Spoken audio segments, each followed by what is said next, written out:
Our Dr. Ghoul show is a special edition.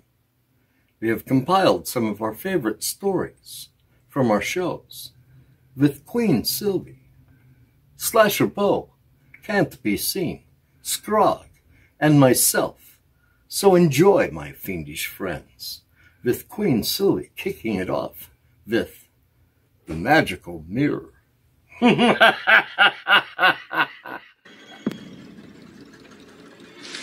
The Magical Mirror. When I was a child, I had a mirror. Oh, not just any mirror, a magical mirror. A mirror that could eliminate pain, a mirror that would make me feel like the princess I am. A mirror that would put a smile on my face when I was sad. Magically, I could look into the mirror and I could figure out problems and take care of life's challenges. Full-length mirror, of course. It was my friend and my confidant. The mirror never argued with me, never told me the wrong thing to do, always siding with my needs and knowing how to make me smile.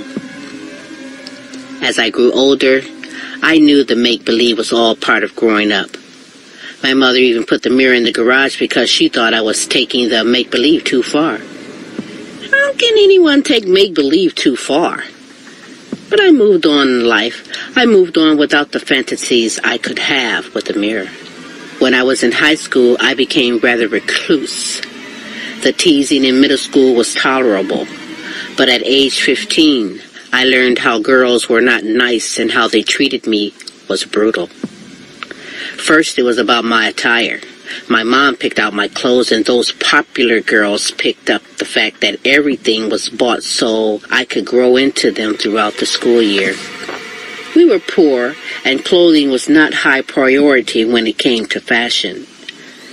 My brother had it worst. He got hand-me-downs from our old twin cousins.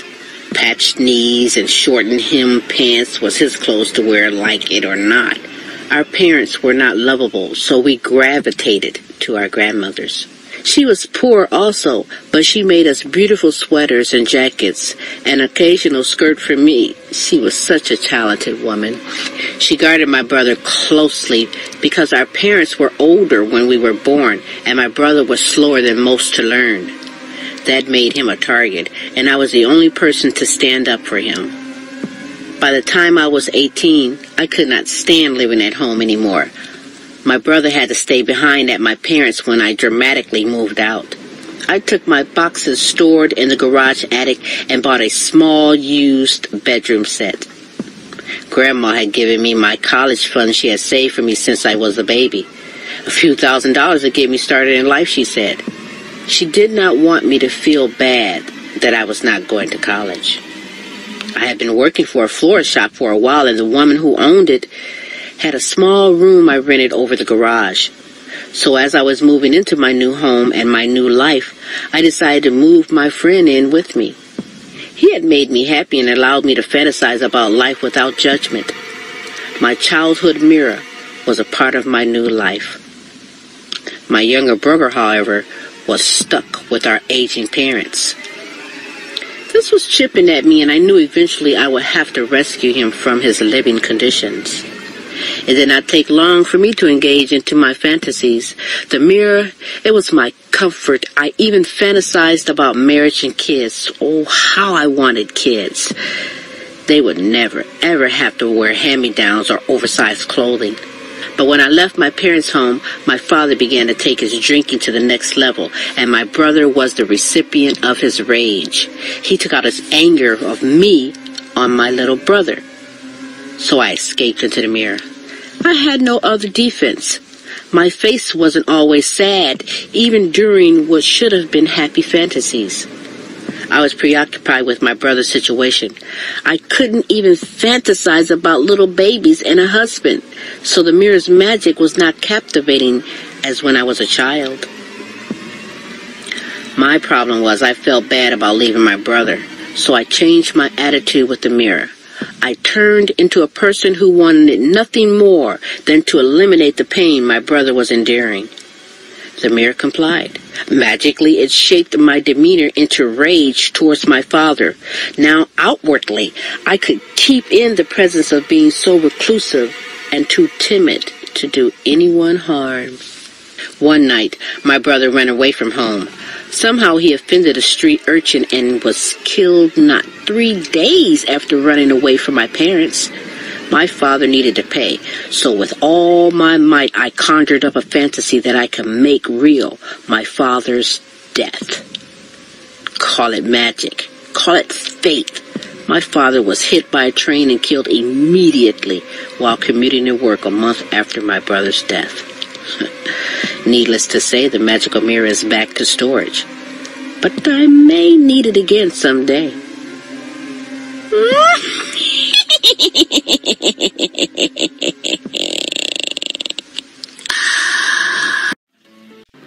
Hello, my children of the tomb. Ghoul seems to love my tales of terror. Enjoy this thrilling tale of horror out of the deadfold. The Butcher's Way. The impostors trembled and started to sweat profusely. The reputation of the Butcher Man was legendary. 6 of the hooded men with cleavers' eyes fell upon the Butcher. He entered the room breathing heavily, spattered with blood. His cleaver shining brighter than the rest in the room. His blood-soaked hood and gigantic frame made him intimidating to the rest. One of the hooded men began to speak. "We are the Butchers of the Lost," he said, with a quivering voice. Without warning, the 6 men drew their cleavers and began to circle the Butcher Man. The blood-soaked hood of the Butcher Man began to twitch. His shoulder raised with every breath. In an instant, the 6 men pounced on the Butcher Man, violently swinging their hatchets. A screaming mist began to swirl around the Butcher Man, protecting the blows. Befuddling the other hooded men with the eerie smoke swirling around the blood-soaked Butcher Man, they began to swing wildly into the smoke, trying to connect with their cleavers. The smoke began to swirl furiously, blinding the other 6 men.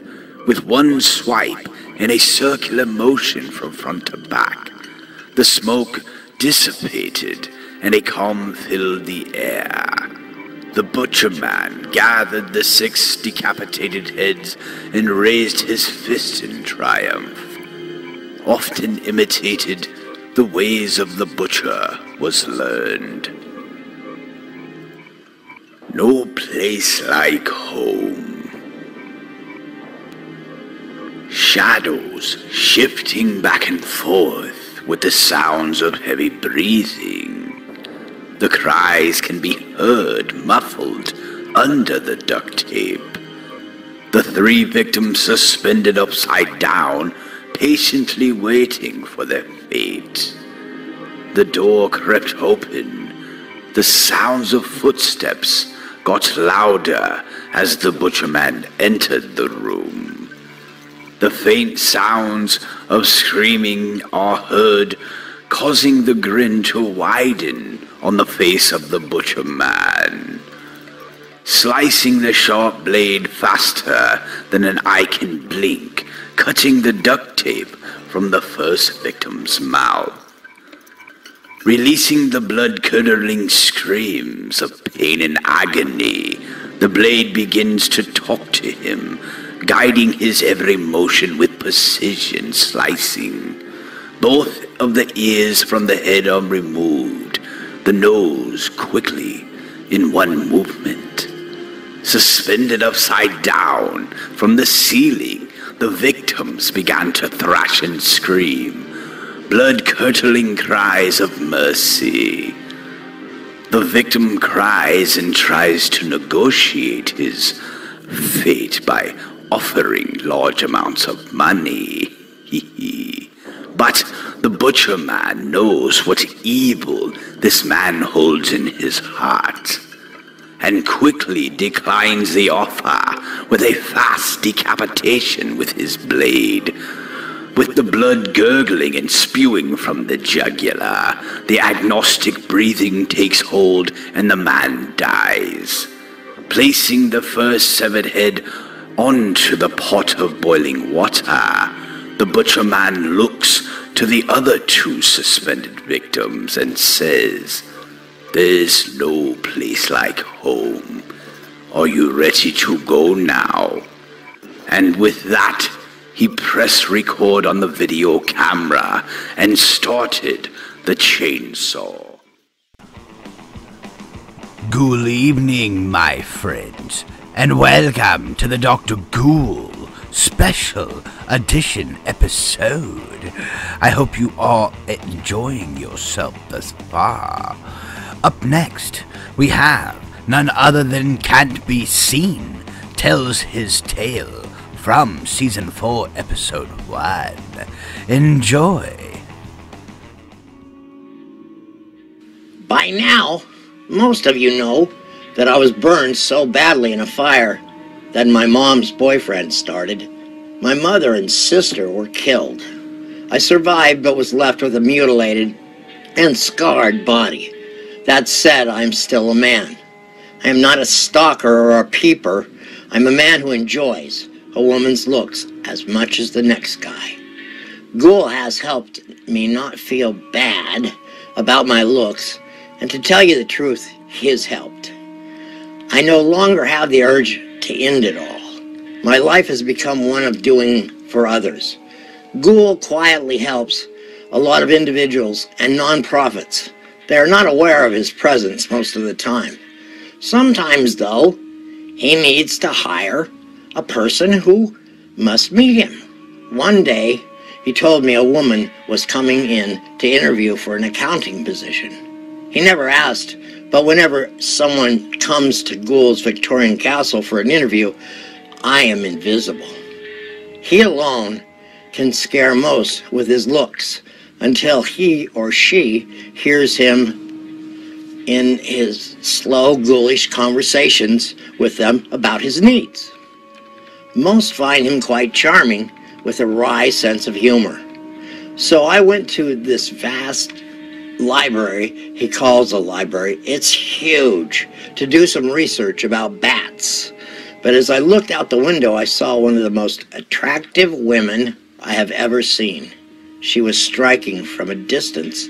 She held herself like a lady in complete control.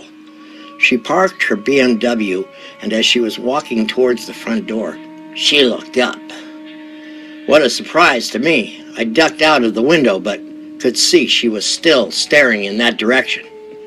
She had seen me. Well, as long as she had seen me, I could not get excited about research. I had to get a better look. I slid down the hall stairs from the 3rd floor, hid at the break in the stairs. Ghoul answered the door, but she was not alarmed by his looks. But she did not dwell on his face. Ghoul, the charmer that he was, invited her into his study. As they walked towards his study, she looked in my direction as if she sensed I was there, but she could not see me. So I waited till he closed the door to the study and then went to the window closest to the study outside and listened. She was bright and very versed in accounting, and Ghoul had several concerns about her comfort working for him as he explained the job he needed done. I finally heard him say her name, Grace. The perfect name for her. She was truly a Grace.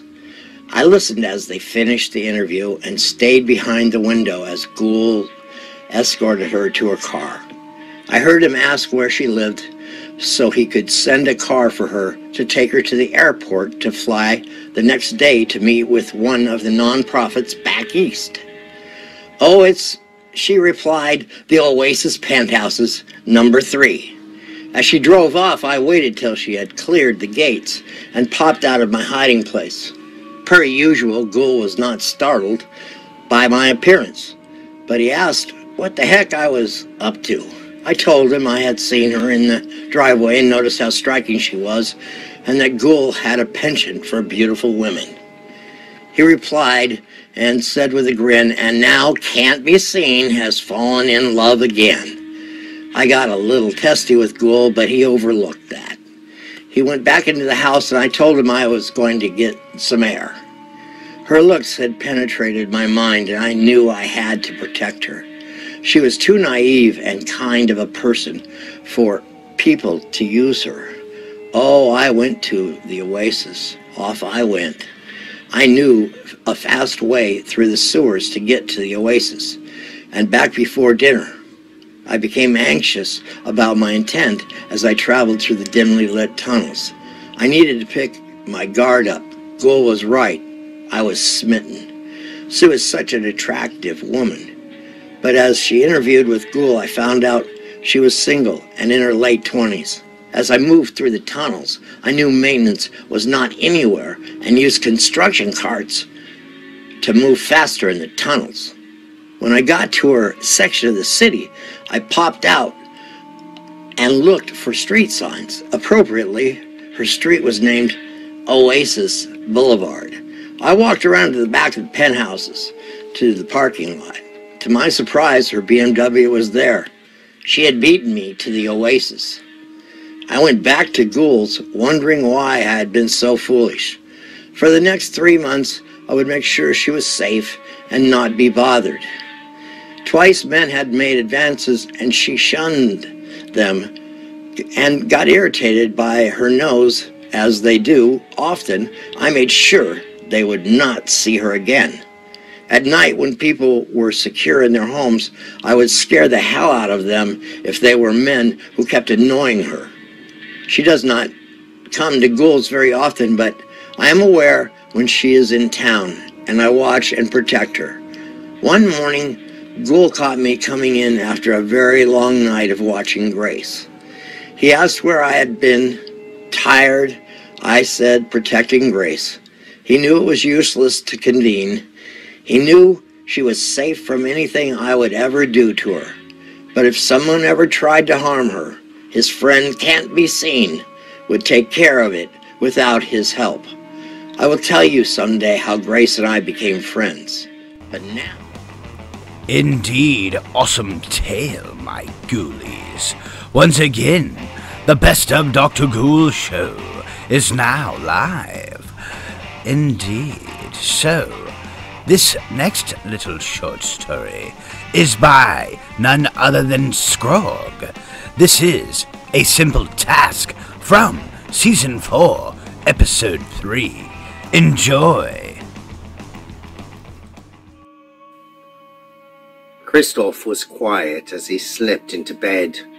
His wife Miriam was a heavy sleeper. Had anyone seen him getting home at past 3 a.m.? Is this neighborhood that was a concern of Christoph's? Would he be caught because of a stupid mistake or an unfortunate mishap? He had been planning this night for months. Now his heart was pounding. He had done his deed. Christoph felt as though his heart was going to explode right out of his chest. He went through his evening again. No mistakes. Now he needed rest. Finally, the 2 healthy shots of brandy he had pounded downstairs started to kick in, and he became drowsy. He woke at 11 a.m. with a jolt. Had last night been a dream? He pulled himself out of bed and stumbled to the master bedroom.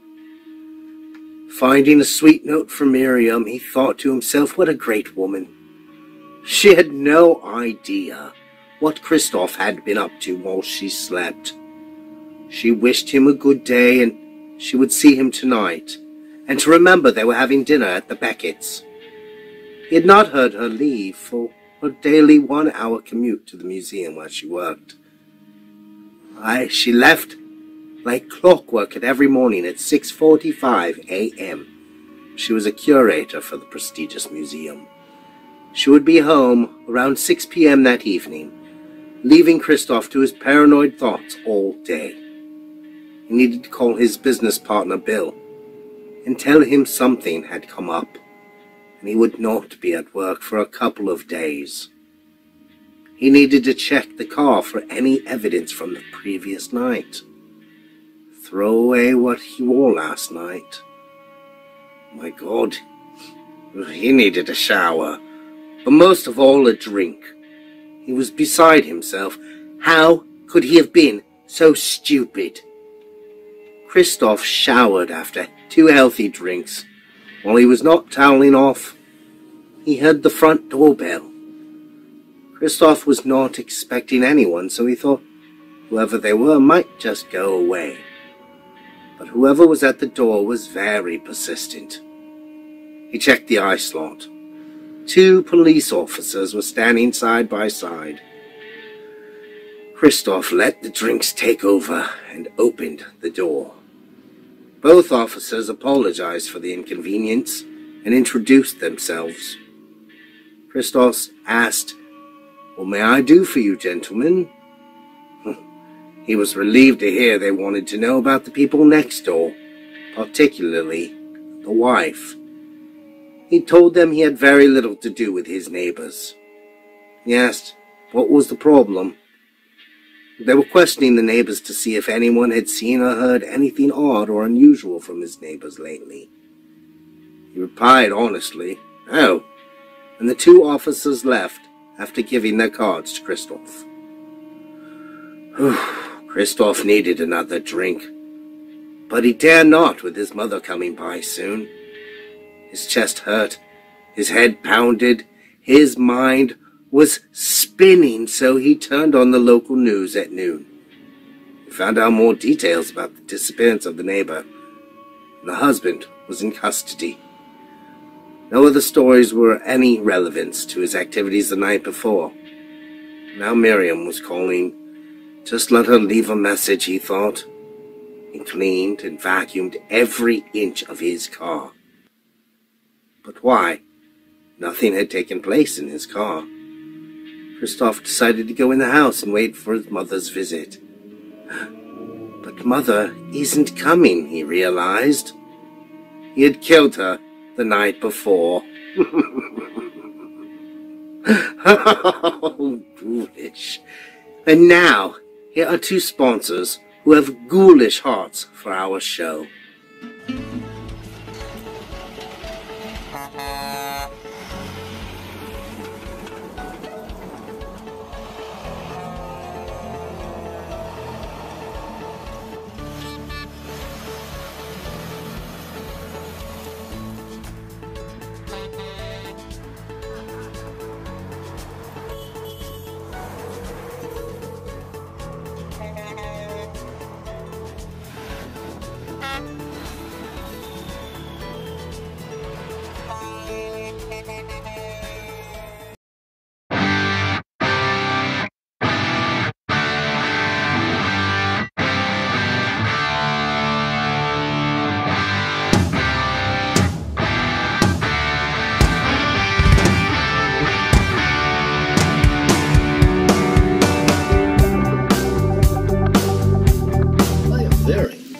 My Dr. Ghoul t-shirt.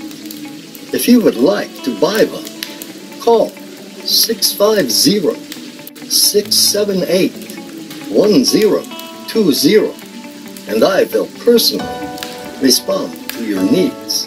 And now, one of my chilling tales I think you might enjoy. Here is a tale about a son who loved his father dearly and lost him at a very young age, and the changes it made in his extended family's lives. Matt is his name. His father's name was Dale. Matt followed his father everywhere. His father's joy was his children and his animals, but one animal in particular, his golden lab retriever, Gigi, which stood for Golden Girl. Gigi was a constant companion. She was 6 years old and had had a litter of 4 puppies. Dale usually allowed life to be the puppy's fate, but one of the puppies was very small and weak. But Dale saw a look in that pup's eyes that glowed with life. He took the little dog away from the litter and cared for him every day. The little guy was so small that Dale needed to bathe him in the small vegetable sink above the garbage disposal. That is how he got his name, Sink. Sink was half the size of the other 3 pups. Gigi sensed he needed more care and allowed him to cling to her while the other 3 pups played and frolicked like puppies do. Sink clung to his mother. Dale allowed this. He knew she would take care of her small little offspring because that was her demeanor. Matt became Sink's buddy, and when he got home from school, his father was pleased. Matt had the same regard for animal welfare as Dale. Dale and his wife lived on a small farm in Iowa. 2 daughters, and then a 7-year gap, and a surprise. Matt was not expected. Dale's family split chores and helped each other on his small farm. With a small farm comes a lot of long days of work and toil. Just to make ends meet, Dale helped his neighbors late into the night with mechanical problems. Their farm equipment was frequently broken down, and he would fix them. He had a crotchety old man as a neighbor on the north side of the property. He was not a good person to have disputes with. Dale's neighbor frequently complained about the barking dogs, and Dale's kids were not allowed on his property. Well, one evening, Dale was returning from a long night of mechanical repairs. Gigi and Sink were trailing behind him. Gigi was busy with Sink. When the sheriffs arrived the following morning, they were alarmed at what they found. Gigi had been shot in the head and the torso. She lay next to Dale, who had been shot in the chest. The old farmer was questioned about where he had been the night before. And since the dog, Gigi, and Dale were both dead, he was immediately arrested and jailed. But Matt was beside himself. There was Sink. He was always with Dale. And Gigi always. 2 days later, Sink appeared at Matt's back porch. A trial was held for the old farmer. And to the disgust of the community at its end, the old man was acquitted because of self-defense. Dale's wife and children moved to South Carolina to her brothers. Sink and 2 cats were part of the family.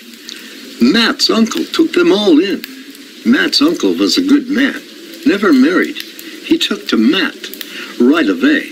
Sink and Matt were always together. But 2 years after the family had moved to Matt's uncle's, Sink disappeared, vanished, and it was startling and devastated all. Matt became very distraught. He was hurt with more pain than his young mind could endure. He spoke to very few and began to act out. His uncle tried to help Matt through this period, but Matt became even more introverted. 4 months after Sink vanished, Matt's uncle was watching the national news. A farmer from Iowa had been mauled to death. It appeared to be that of a very large wolf that had killed him. Some speculated more than one animal had to have killed the farmer. But that was not the end. Sink, almost a year later, appeared at Matt's home. He looked as though he had been groomed daily. He showed no sign of a long journey or any physical maladies. Matt could not believe Sink returned. The family has kept this to themselves to this day. We have enjoyed sharing some of our favorites with you, and Chop Block TV and Slasher Poe once again really brought the scare out again with his graphics. Thank you, Scott. And until our next show, you ghoulish fiends, may all your dreams be nightmares.